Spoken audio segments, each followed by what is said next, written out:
Boa noite. Boa noite. Após ser alvo de panelaços, Dilma afirma que manifestações fazem parte da democracia.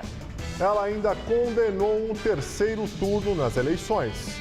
Oposição reage. FHC diz que não adianta tirar Dilma do governo. E Aécio afirma que presidente falta com a verdade. Falsos advogados tentam dar golpe, convencendo vítimas a fazer adiantamento em dinheiro para receber indenizações judiciais. Dólar opera em alta mais uma vez e é vendido a R$ 3,13. E 2 pilotos pretendem dar a volta ao mundo em um avião movido a energia solar.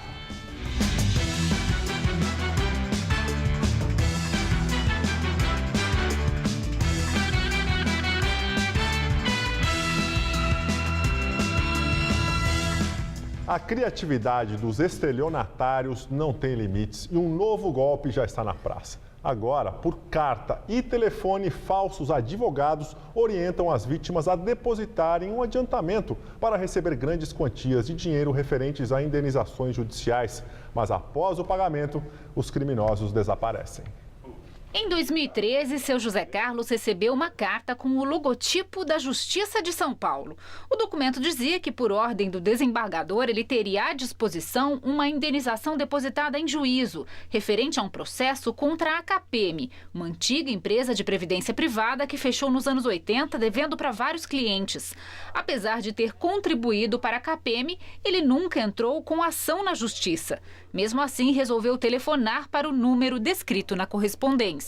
E ele passou todas as novidades para mim, que eu tinha direito a R$44 mil, que eu tinha de pagar, ele ia passar uma conta de telefone, de conta de banco, para eu depositar 10%, que era 4.400, me parece, e aí foi que eu vi que o golpe se consumava se eu tivesse pagado, porque não se paga para receber. A carta falsa é apenas uma das abordagens. Muitas pessoas relatam receber telefonemas de supostos advogados e até coronéis que dizem que podem ajudá-las a receber grandes quantias em dinheiro de indenizações judiciais mediante o pagamento de uma porcentagem adiantada.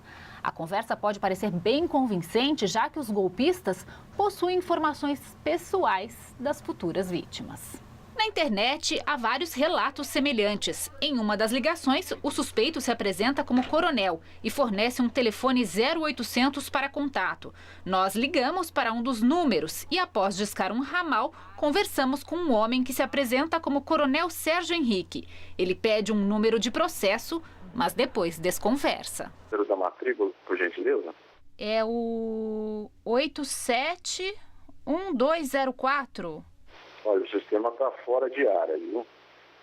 Não estou conseguindo realizar a consulta. Eu vou pedir para você me retornar. É sobre uma indenização, dinheiro que eu teria que receber do KPM, é isso? Olha, tem que verificar, viu? Porque sem eu verificar no sistema, não tem como te passar nada. Em outra tentativa de contato, o mesmo homem, mais uma vez, desconversa.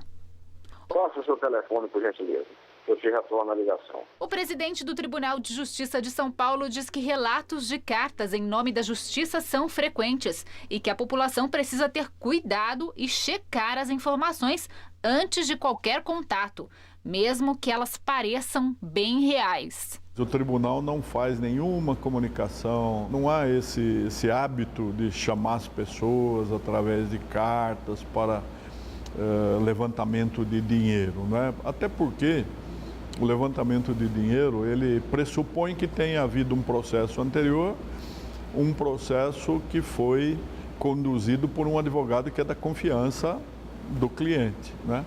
É da confiança do interessado. Então, essa correspondência deve ser rasgada ou então encaminhada à polícia, que poderá, em tese, apurar de onde tem saído essas sazonais tentativas de prática de estelionato. A presidente Dilma Rousseff disse hoje que as manifestações marcadas para o próximo domingo são legítimas. Porém, ressaltou que a defesa de um terceiro turno da eleição é ruptura da democracia. Dilma fez as declarações após protestos que ocorreram em várias cidades durante o pronunciamento em homenagem ao Dia Internacional da Mulher. acho que há que caracterizar razões para o impeachment e não o terceiro turno das eleições. O que não é possível no Brasil é a gente também não aceitar a regra do jogo democrático. A eleição acabou, houve primeiro e houve segundo turno. Terceiro turno das eleições, para qualquer cidadão brasileiro, não pode ocorrer a não ser que você queira uma ruptura democrática. As declarações da presidente são a segunda manifestação do governo após o panelaço de ontem à noite. Antes dela, o ministro da Casa Civil, Aloysio Mercadante, disse que as manifestações foram normais e ocorreram em locais onde o PT perdeu as eleições presidenciais no ano passado. A presidente voltou a dizer que a economia brasileira deve melhorar até o final do ano. Que o Brasil voltará a crescer, mas não é só que ele voltará a crescer em relação a um período anterior. Eu acho que nós iremos para um patamar muito melhor do que estamos hoje. Eu acho que até o final desse ano nós voltamos a ter um certo crescimento. Dilma não confirmou se amanhã vai encontrar com o ex-presidente Lula em São Paulo. Nós ainda não combinamos. O presidente Lula é uma liderança que sempre a presença dele, eu acho que contribui, porque ele tem noção de estabilidade e ele tem compromisso com o país. Ele não é uma pessoa que gosta de botar fogo em circo. Ontem, durante a fala de Dilma transmitida em rede nacional, a presidente foi vaiada em várias cidades do país. As manifestações aconteceram em São Paulo, Brasília, Belo Horizonte, Rio de Janeiro, Vitória, Curitiba, Porto Alegre, Goiânia, Belém, Recife, Maceió e Fortaleza. Em São Paulo, moradores de bairros como Aclimação, Pinheiros, Higienópolis, Santana, Vila Leopoldina, Brooklyn, Vila Mariana, Perdizes e Moema tocaram buzinas, bateram panelas, xingaram a presidente e piscaram as luzes dos apartamentos. Era possível ouvir também gritos de "Fora Dilma", como em Vitória, no Espírito Santo.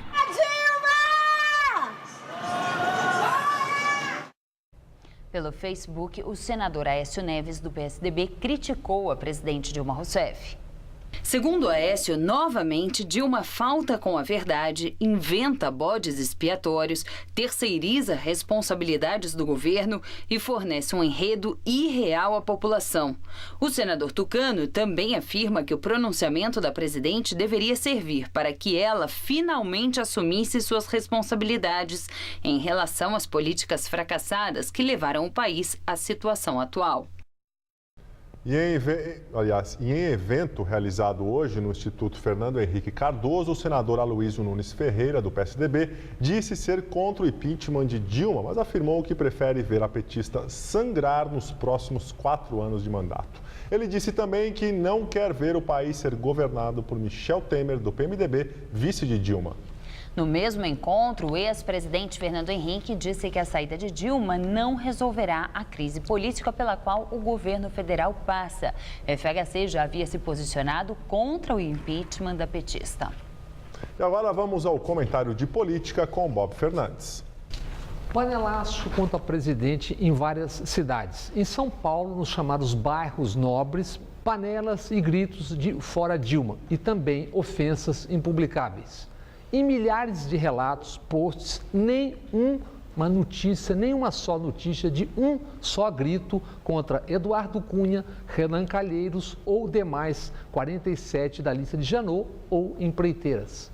É um direito de cada cidadão desejar a queda de Dilma, como é xingá-la nos seus varandões. Mesmo que ofender a presidente na sua condição de mulher, diga muito sobre quem xinga.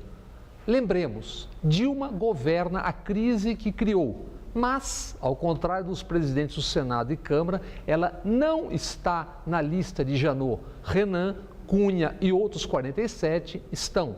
Renan é um sobrevivente, sentiu o cheiro antes e escapou do governo Collor. Foi ministro da Justiça de Fernando Henrique. Renan sobreviveu a sucessivos escândalos. Se vier a ser investigado, vai usar todo o seu poder para sobreviver. Isso inclui operar contra o governo do seu PMDB, como fez no dia em que seu nome vazava na lista de Janot e ele era saudado por líderes da oposição. Eduardo Cunha tornou-se presidente da Câmara com aplausos da oposição, que, como dizem hoje seus líderes, quer ver Dilma sangrar. Eleito, Cunha logo informou que só sobre seu cadáver a regulamentação econômica da mídia seria aprovada. Cunha é inteligente e hábil, é experiente, já foi aliado de Collor e PC, Maluf e Garotinho. Para esvaziar a relatoria da CPI da Petrobras, que é do PT, Cunha criou 4 sub-relatorias. A CPI será sua arma para arrancar o que busca.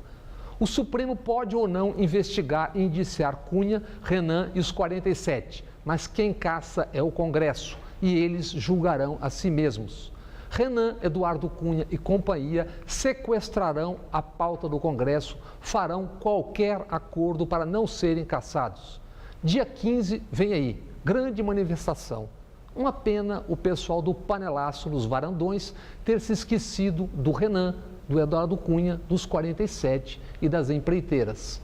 Ainda dá tempo. Boa noite. Presidente Dilma Rousseff sanciona a lei que aumenta a pena para quem matar mulheres por discriminação de gênero ou violência doméstica. A cerimônia aconteceu à tarde no Palácio do Planalto. Além de Dilma, estava presente a ministra de Política para Mulheres, Eleonora Mennicute. Com a alteração do Código Penal, o assassinato de mulheres por questões de gênero, o chamado de feminicídio, passa a ser agravante do crime de homicídio e classificado como crime hediondo. O texto prevê o aumento da pena em 1/3 caso o assassinato ocorra durante a gestação ou 3 meses depois. Ou ainda se for contra adolescente menor de 14 anos, adulto acima de 60 anos, pessoa com deficiência e nos casos em que o crime é cometido na presença dos pais ou dos filhos da vítima. E agora o comentário de Josias de Souza, direto de Brasília. Dilma Rousseff deu um tiro no próprio pé ao fazer um pronunciamento em rede nacional de rádio e televisão no domingo, na noite de domingo. O pronunciamento teve enorme repercussão, mas não pelas razões que gostaria a presidente. Só se fala na reação negativa. Pelo menos 12 capitais, pessoas foram à janela, vaiaram, gritaram, piscaram as luzes de casa enquanto o pronunciamento era transmitido. Hoje, PT e governo tentam diminuir a importância dessas manifestações. Dizem que é golpismo, terceiro turno, uma elite ainda inconformada com o resultado da eleição do ano passado. Mas o que eu pude verificar numa conversa que tive no Palácio do Planalto é que há uma enorme preocupação. Receio que isto tenha sido um prenúncio do que pode ocorrer no próximo domingo, quando estão convocadas manifestações pelas redes sociais contra o governo. Tudo isso ocorre pela incapacidade de Dilma de dar uma resposta adequada à crise. A presidente que foi à televisão no domingo até parecia uma presidente diferente. Estava mais magra, cabelo levemente dourado. Ela incluiu no seu vocabulário palavras que ela estava proibida de dizer desde a campanha eleitoral do ano passado, sacrifícios, problemas, aumentos, mas ela diz que isso tudo é passageiro e, num ponto, ela se mantém mais Dilma do que nunca. A presidente da República é incapaz de pronunciar uma autocrítica. Todos os problemas decorrem ora da crise financeira internacional, ora da seca, que era muito difícil de prever, ela disse.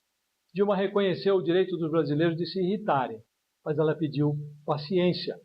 Muito difícil obter paciência desse pedaço do Brasil que se considera enganado. Nesta segunda-feira, Dilma reuniu seus conselheiros petistas e teve o cuidado de convidar, dessa vez, o vice-presidente Michel Temer, do PMDB. Mas não saiu dessa reunião nada que se pareça com um itinerário. O governo continua girando como um parafuso espanado em torno dos problemas que ele mesmo criou. Não são negligenciáveis as chances de a presidente sofrer novas derrotas no Congresso ao longo dessa semana. Boa noite.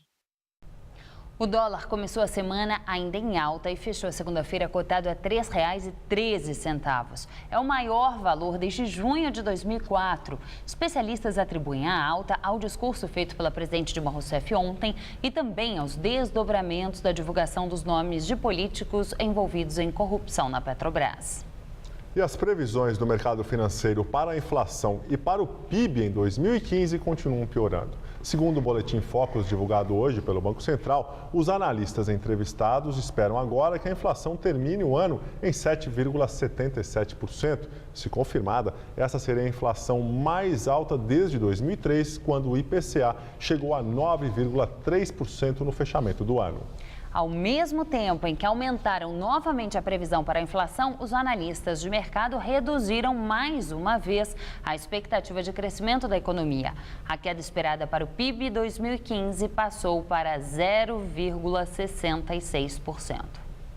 Chuva causa transtornos em São Paulo. Árvore cai e atinge carro em movimento na Marginal Pinheiros. Uma mulher grávida estava dentro do veículo, mas não foi atingida. Só de ontem para hoje, 18 árvores caíram na capital paulista. No vidro, a consequência do tronco que despencou sobre o para-brisa. O motorista seguia pela pista expressa da Marginal Pinheiros, na altura da ponte Eusébio Matoso, quando o carro foi atingido. Eu achei estranho que tinha alguns galhos no chão, aí de repente a árvore começou a cair. Mas já estava muito em cima, foi o tempo de frear, aí bateu, consegui passar por baixo, e aí foi o susto, né? A mulher dele, grávida de 6 meses, estava no banco do passageiro. Ela também não se feriu, mas foi levada para o hospital porque ficou nervosa com o susto. Graças a Deus não aconteceu nada, né, comigo nem com ela, né? O carro amassou, mas tem seguro, não tem problema, graças a Deus está tudo certo. Mas agora vamos ver como é que o Estado vai dar a resposta sobre a atitude, né? No mesmo horário, por volta da hora do almoço, a rua General Mena Barreto, no Itaim Bibi, foi bloqueada pela árvore que caiu. A região ficou sem luz. No fim da tarde, equipes da prefeitura ainda retiravam os troncos para liberar a via. Nas primeiras chuvas deste verão, quando mais de 500 árvores caíram só nos últimos 3 dias do ano passado, a culpa foi atribuída aos ventos fortes de até 85 km por hora. Mas agora, com as chuvas de março, o que a gente percebe é que essa ventania diminuiu de intensidade. No caso dessa árvore que caiu aqui no bairro do Itaim, não estava nem chovendo na hora. Já é a 4ª árvore. Cai nessa mesma rua, nesse quarteirão? Região, exatamente. Então, aqui acho que é uma região que essas árvores são bastante antigas, né? E falta manutenção, por mais que você ligue na prefeitura e peça, eles não vêm, né? Há 2 semanas, um homem morreu eletrocutado em Santa Cecília depois que uma árvore atingiu a rede elétrica e a fiação caiu sobre o carro dele. O motorista levou o choque ao abrir a porta e pisar no chão. Em dezembro, houve a primeira morte na capital neste verão, provocada por uma queda de árvore. O tronco atingiu um táxi na rua Lagoas, em Higienópolis, e o passageiro morreu. Em nota, a Prefeitura de São Paulo afirmou que mantém equipes em todas as subprefeituras responsáveis pelas podas e remoções das árvores e que essas equipes atendem mais de 9.000 ocorrências por mês. E agora à noite deve chover, inclusive nas regiões dos reservatórios que abastecem São Paulo. E será que o tempo continua assim amanhã? Vamos à previsão com Mariana Armentano.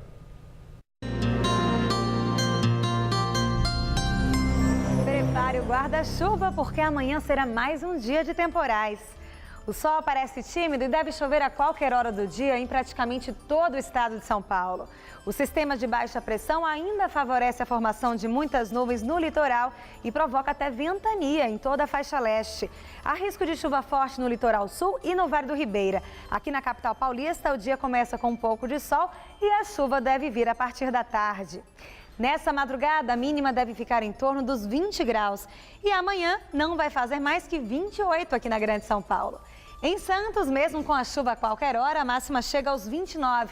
E na cidade de Franca, vai fazer friozinho. As temperaturas devem ficar entre 17 e 25 graus. Em São Paulo, muita gente está vendo na falta d'água uma ótima oportunidade para ganhar dinheiro. A criatividade também é palavra de ordem na hora de evitar o desperdício.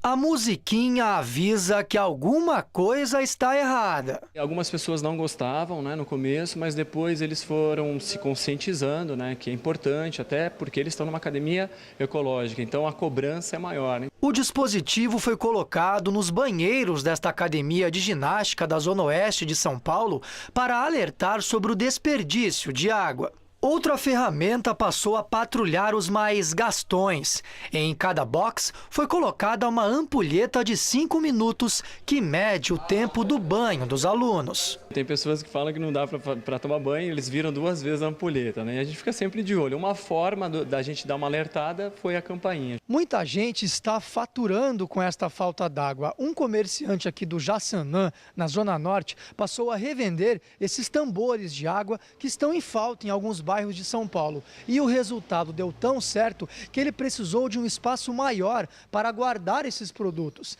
e alugou um galpão onde já estão 250 tambores vazios. Délcio é cabeleireiro, mas desde setembro ele passou a comprar os galões e repassá-los aos vizinhos. Os tambores são adquiridos no interior do Paraná, onde a indústria de azeitonas costuma descartar esses tonéis. Fretei uma carreta, trouxe até aqui. Em 15 dias foi vendido as 250 peças. Fiz um bom contato lá e hoje eu só ligo e eles já mandam me entrega aqui em São Paulo mesmo. E ele ainda faz a entrega dos produtos. Adaptou um carro para transportar até 14 galões de uma vez, 10 em cima e 4 na parte de dentro. Hoje eu estou entregando para as lojas 120, 130 reais, dependendo da quantidade, e ele sem a torneira. Com a torneira chega a 150, 160 reais. Um deles teve destino certo. A casa da Dona Maria é o 3º galão que ela encomenda. Tá dando certo, graças a Deus. A plantinha não morreu porque elas estão gostando. Tambor entregue, agora a jornada do Délcio continua. Tem 8 entregas ainda para fazer hoje. Hoje é segunda-feira, é um dia que o salão não abre. Então, assim, eu estou aproveitando até mais tarde, de segunda, domingo, e aproveitando para entregar aí as peças que eu tenho bastante para entregar. Foi enterrado no final da tarde de hoje, em São Paulo, o corpo da cantora Inesita Barroso. Ela morreu ontem, aos 90 anos, de insuficiência respiratória. Inês Madalena Aranha de Lima, mais conhecida como Inesita Barroso, nasceu no dia 4 de março de 1925. Ela nasceu em São Paulo e fez carreira no rádio e na televisão, além de ter passagens pelo cinema e teatro, onde atuou e produziu espetáculos musicais. Queria a lua do céu, queria a lua do mar. Em novembro de 2014, Inesita foi eleita para ocupar uma das cadeiras na Academia Paulista de Letras. De família tradicional, Inesita enfrentou resistências para se dedicar à sua paixão, a música caipira. A apresentadora era referência desse universo como pesquisadora, folclorista e artista. Ela foi a primeira mulher a gravar modas de viola. Diversas músicas foram eternizadas em sua voz. Com a marvada pinga que eu me atrapalho, eu entro na venda e já dou meu taio. Pego no copo e dali não saio, ali mesmo eu bebo, ali mesmo eu caio. Só pra carregar que eu dou trabalho, olha.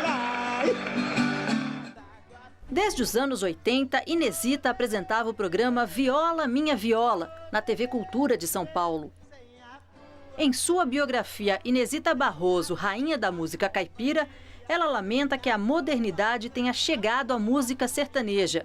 Em dezembro de 2014, a cantora foi hospitalizada após uma queda. Na época, de acordo com o hospital, ela teria caído da cama e apresentava dores nas costas.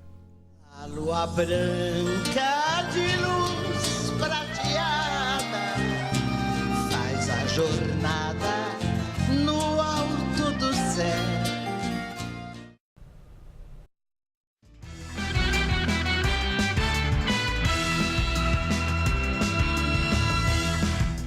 Avião movido a energia solar realiza com sucesso a primeira etapa da volta ao mundo. A aventura épica sem uso de combustível deve durar 5 meses.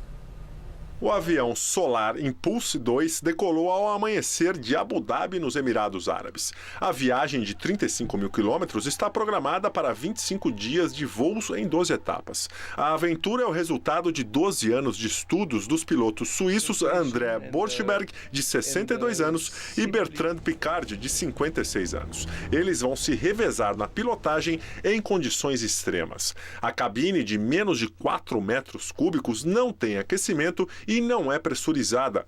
Voos solitários de até 5 dias e noites seguidas, com poucas horas de sono, serão um grande desafio físico e mental.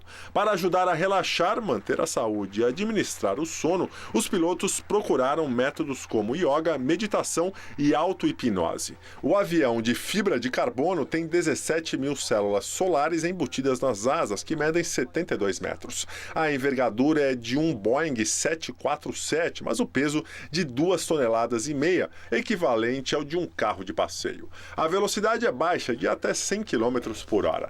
A primeira perna, de 400 km entre Abu Dhabi e Mascate, no Sultanato de Omã, foi realizada com sucesso. O Solar Impulse 2 pousou suavemente, para a alegria do príncipe Albert, que é diretor do voo, e a equipe de controle em Mônaco. Coalizão internacional liderada pelos Estados Unidos bombardeia a refinaria de petróleo sob controle do Estado Islâmico na Síria. 30 pessoas teriam morrido nas explosões da refinaria que fica perto da fronteira com a Turquia. O Estado Islâmico declarou um califado em áreas do Iraque e da Síria, incluindo regiões produtoras de petróleo. O produto é usado para financiar as atividades terroristas. E o Iraque pediu que a coalizão militar use o poder aéreo para proteger antiguidades do país de roubos e destruição. Combatentes do Estado Islâmico estão destruindo mais um sítio arqueológico milenar.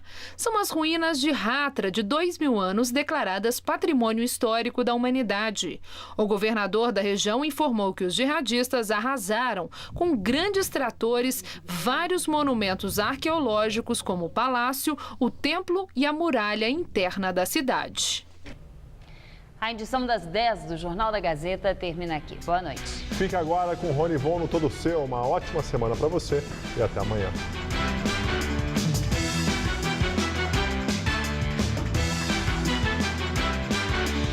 Daqui a pouco, 11h30 da noite, Cidade Ocupada debate a questão dos cães abandonados em São Paulo. Assista agora, Todo Seu.